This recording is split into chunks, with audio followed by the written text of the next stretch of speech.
গেল 15 বছর কিভাবে লুটপাট চালানো হয়েছে দেশের অর্থনীতিতে তা আনুষ্ঠানিকভাবে তুলে ধরতে রাজধানীর আগারগাঁওয়ে পরিকল্পনা কমিশনে সংবাদ সম্মেলনের আয়োজন করে অর্থনীতির শ্বেতপত্র প্রণয়ন কমিটি।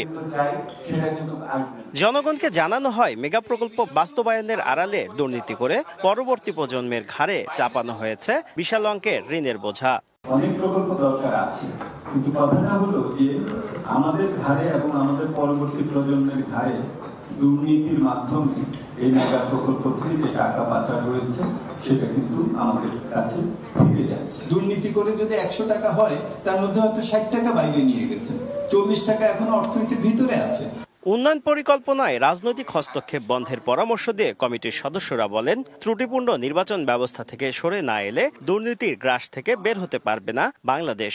আগে বলতাম যে মধ্য আয়ের ফাঁদে পড়ার ঝুঁকি আছে, এখন সেটার ঝুঁকি নাই, এটা ঘটে গেছে বলে আমরা তথ্য উপাত্ত দিয়ে আপনাদের দেখানোর চেষ্টা করেছি। আমাদের রিপোর্টে যে জিনিসটা আমরা তুলে এনেছি, দুর্নীতির যে ব্যাপকতা এবং তার যে সংযুক্তি এবং ধরন, এটা কিন্তু ভিন্ন ধরনের একটা বড় ধরনের গবেষণার একটা জায়গা আমার একটা ক্ষেত্র তৈরি করেছে।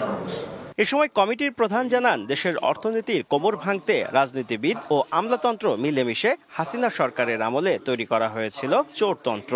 তাদের মধ্যে কারা বেশি দুর্নীতি করেছে এমন প্রশ্নে দেবপ্রিয় বলেন, এক চোর ধরতে আরেক চোরের সাক্ষী নেওয়া কতটা যুক্তিযুক্ত।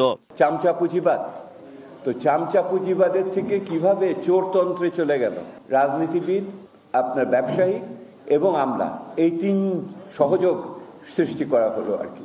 যে 3টি নির্বাচন হয়েছে, এই 3টি নির্বাচন এটা বিষবৃক্ষ সৃষ্টি করেছে এই চোরতন্ত্রের।